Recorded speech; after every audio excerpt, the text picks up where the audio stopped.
एक समय की बात है। एक घने और हरे भरे जंगल में एक हाथी रहता था। उसका नाम गुल्ली था। गुल्ली बहुत ही दयालु और अच्छे स्वभाव का था। इसीलिए जंगल के सभी जानवर उसे बहुत पसंद करते थे। उसकी सबसे अच्छी दोस्त एक छोटी सी गिलहरी थी जिसका नाम मीकू था। मीकू और गुल्ली हमेशा साथ में खेलते और मस्ती करते। वह दोनों एक दूसरे के बहुत ही अच्छे दोस्त थे। एक दिन की बात है। जंगल में एक बुरा तूफान आया। तेज हवाएं चलने लगी और बारिश शुरू हो गई।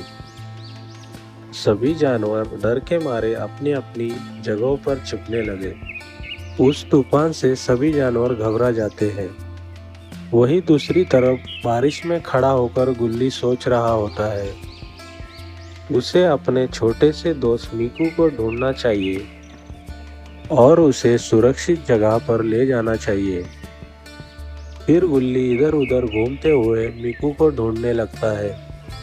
बरसात काफी तेज हो जाती है, फिर भी गुल्ली मीकू को ढूंढने के लिए यहाँ से वहाँ घूम रहा होता है। थोड़ी ही दूर चलने के बाद गुल्ली को मीकू दिख जाता है। मीकू को देखकर गुल्ली बहुत ही खुश हो जाता है। फिर गुल्ली मीकू से कहता है, तुम्हें सुरक्षित जगह पर जाना चाहिए। बारिश बहुत तेज हो रही है, चलो हम सुरक्षित जगह पर चलते हैं। गुल्ली ने मीकू को अपने पीठ पर बिठा लिया। वह दोनों धीरे धीरे जंगल में एक सुरक्षित गुफा की ओर बढ़ने लगे। थोड़ी ही देर में वह दोनों एक गुफा में पहुंच जाते हैं। फिर मीकू ने गुल्ली से कहा, गुल्ली तुम तो बहुत बड़े हो।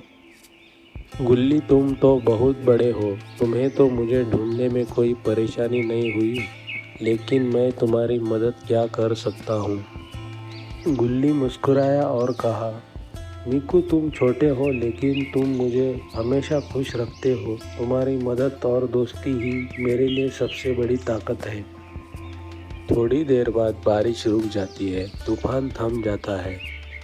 तूफान के बाद जब सभी जानवर सुरक्षित थे तो मीकू ने गुल्ली से कहा, आज मैंने समझा कि सच्ची दोस्ती में आकार का कोई महत्व नहीं होता।